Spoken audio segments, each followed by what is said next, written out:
In 1996, when I was 18 years old, I had the golden opportunity to go on an international exchange program.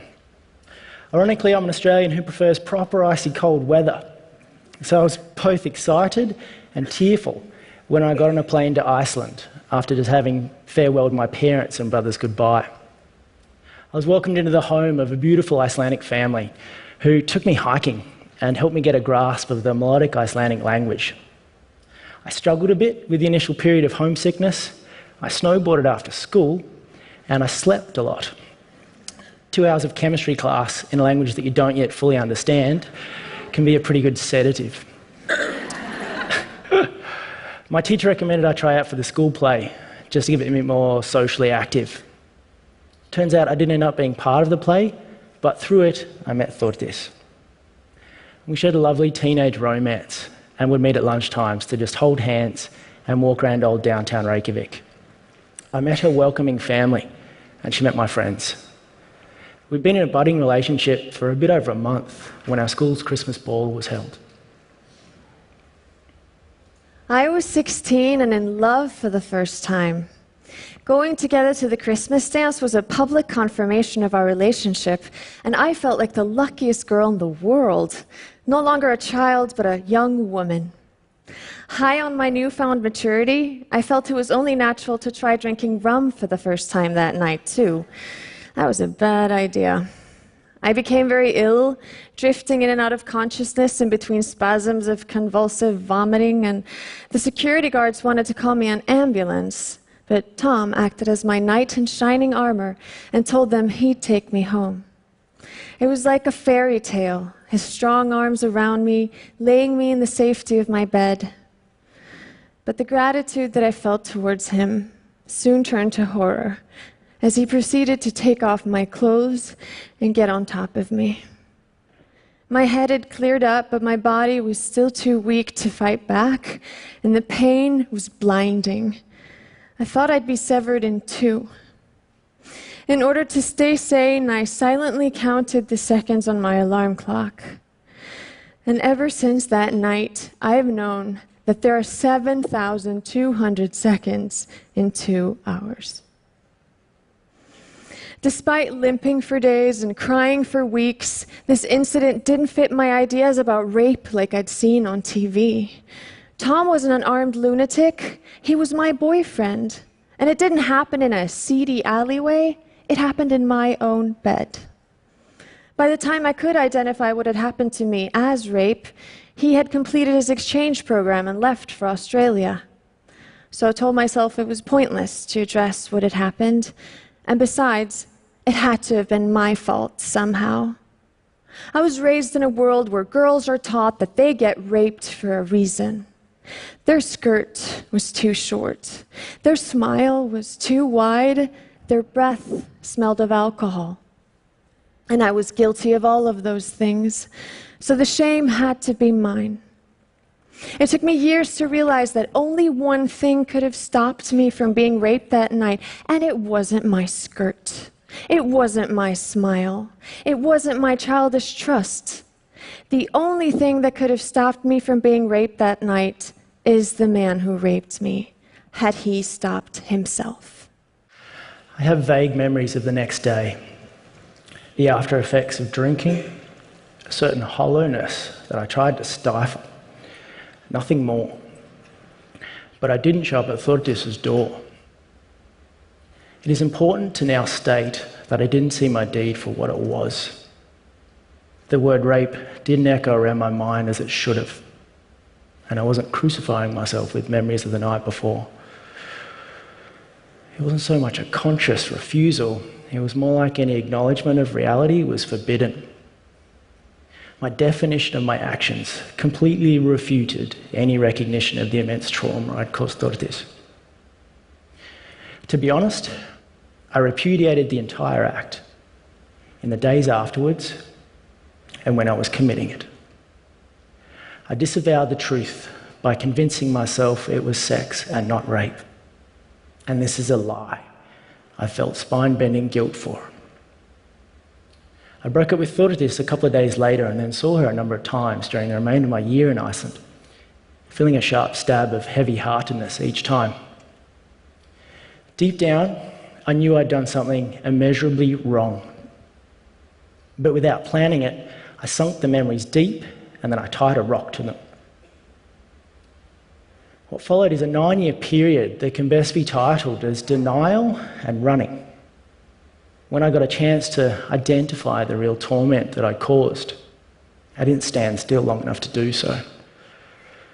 Whether it be via distraction, substance use, thrill-seeking, or the scrupulous policing of my inner speak, I refused to be static and silent. Amidst this noise, I also drew heavily upon other parts of my life to construct a picture of who I was. I was a surfer, a social science student, a friend to good people, a loved brother and son, an outdoor recreation guide, and eventually a youth worker. I gripped tight to the simple notion that I wasn't a bad person. I didn't think I had this in my bones. I thought I was made up of something else, of my nurtured upbringing, my loving extended family and role models. People close to me were warm and genuine in their respect shown towards women. It took me a long time to stare down this dark corner of myself and to ask it questions. 9 years after the Christmas dance, I was 25 years old and headed straight for a nervous breakdown. My self-worth was buried under a soul-crushing load of silence that isolated me from everyone that I cared about, and I was consumed with misplaced hatred and anger that I took out on myself. One day, I stormed out of the door in tears after a fight with a loved one, and I wandered into a cafe where I asked the waitress for a pen. I always had a notebook with me, claiming that it was to jot down ideas and moments of inspiration, but the truth was that I needed to be constantly fidgeting, because in moments of stillness, I found myself counting seconds again. But that day, I watched in wonder as the words streamed out of my pen, forming the most pivotal letter I've ever written, addressed to Tom. Along with an account of the violence that he subjected me to, the words, "I want to find forgiveness," stared back at me, surprising nobody more than myself. But deep down, I realized that this was my way out of my suffering, because regardless of whether or not he deserved my forgiveness, I deserved peace. My era of shame was over. Before sending the letter, I prepared myself for all kinds of negative responses, or what I found likeliest, no response whatsoever. The only outcome that I didn't prepare myself for was the one that I then got. A typed confession from Tom, full of disarming regret. As it turns out, he too had been imprisoned by silence. And this marked the start of an 8-year-long correspondence that God knows was never easy, but always honest. I relieved myself of the burdens that I'd wrongfully shouldered, and he in turn wholeheartedly owned up to what he'd done. Our written exchanges became a platform to dissect the consequences of that night, and they were everything from gut-wrenching to healing beyond words. And yet, it didn't bring about closure for me. Perhaps because the email format didn't feel personal enough. Perhaps because it's easy to be brave when you're hiding behind a computer screen on the other side of the planet. But we'd begun a dialogue that I felt was necessary to explore to its fullest. So after 8 years of writing, and nearly 16 years after that dire night, I mustered the courage to propose a wild idea, that we'd meet up in person and face our past once and for all. Iceland and Australia are geographically like this. And in the middle of the two is South Africa. And we decided upon the city of Cape Town, and there we met for 1 week. The city itself proved to be a stunningly powerful environment to focus on reconciliation and forgiveness. Nowhere else is healing and rapprochement being tested like it has in South Africa. As a nation, South Africa sought to sit within the truth of its past and to listen to the details of its history. Knowing this only magnified the effect that Cape Town had on us. Over the course of this week, we literally spoke our life stories to each other, from start to finish. And this was about analysing our own history. We followed a strict policy of being honest. And this also came with a certain exposure and an open-chested vulnerability. There were gutting confessions and moments where we just absolutely couldn't fathom the other person's experience. The seismic effects of sexual violence were spoken aloud and felt, face to face. At other times, though, we found a soaring clarity and even some totally unexpected but liberating laughter. When it came down to it, we did our best to listen to each other intently. And our individual realities were aired with an unfiltered purity that couldn't do any less than lighten the soul. Wanting to take revenge is a very human emotion, instinctual even. And all I wanted to do for years was to hurt Tom back as deeply as he had hurt me. But had I not found a way out of the hatred and anger, I'm not sure I'd be standing here today. That isn't to say that I didn't have my doubts along the way.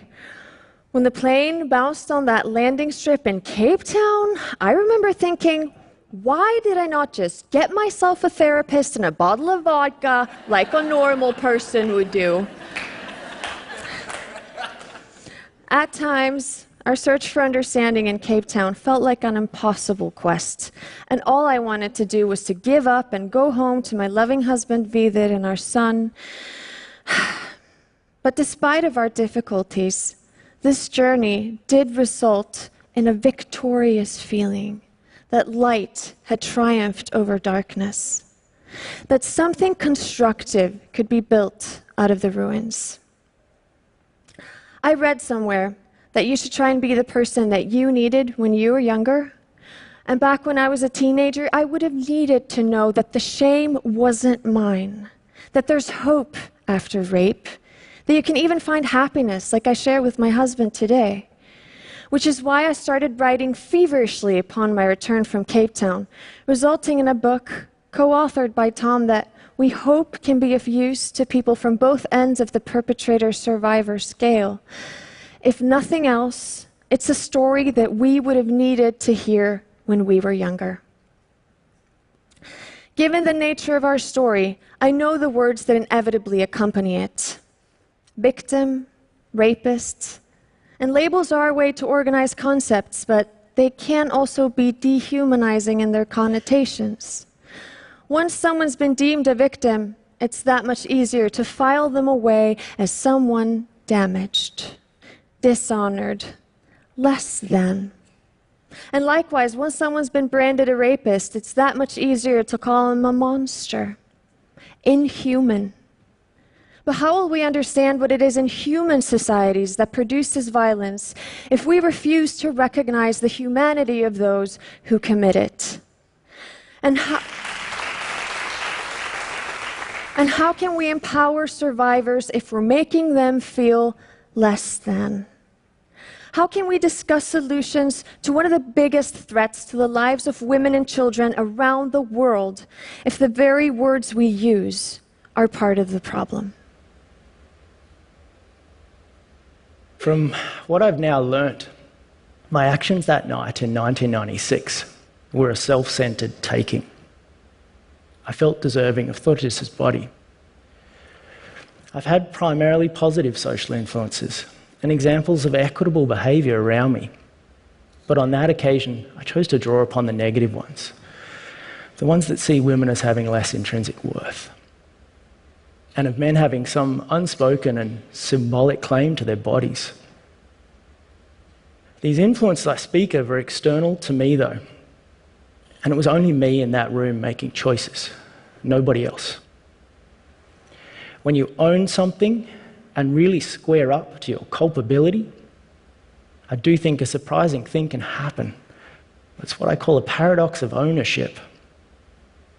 I thought I'd buckle under the weight of responsibility, and I thought my certificate of humanity would be burnt. Instead, I was offered to really own what I did and found that it didn't possess the entirety of who I am. Put simply, something you've done doesn't have to constitute the sum of who you are. The noise in my head abated. The indulgent self-pity was starved of oxygen, and it was replaced with the clean air of acceptance. An acceptance that I did hurt this wonderful person standing next to me. An acceptance that I am part of a large and shockingly everyday grouping of men who have been sexually violent towards their partners. Don't underestimate the power of words. Saying to فتاة that I raped her changed my accord with myself as well as with her.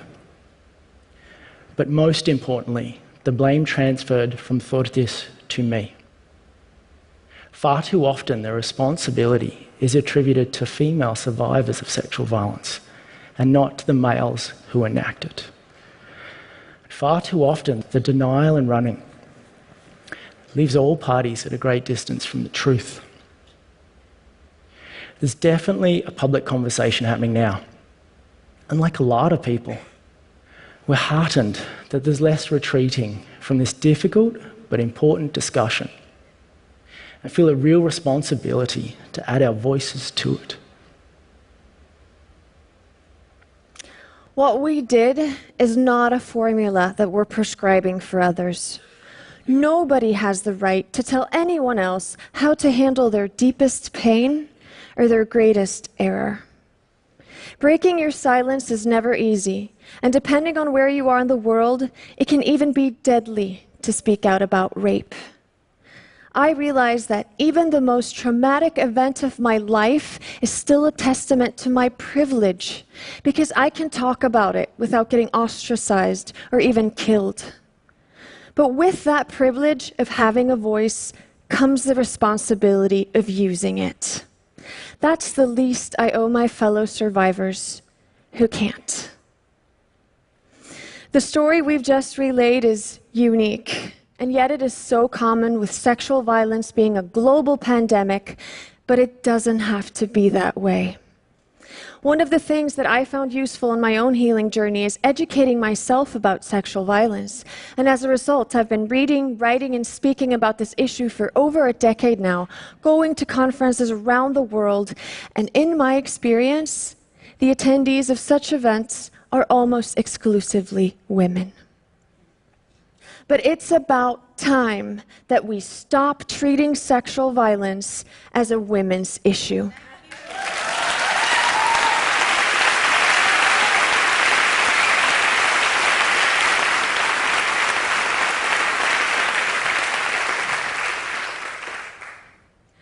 A majority of sexual violence against women and men is perpetrated by men, and yet their voices are sorely underrepresented in this discussion. But all of us are needed here. Just imagine all the suffering we could alleviate if we dared to face this issue together. Thank you.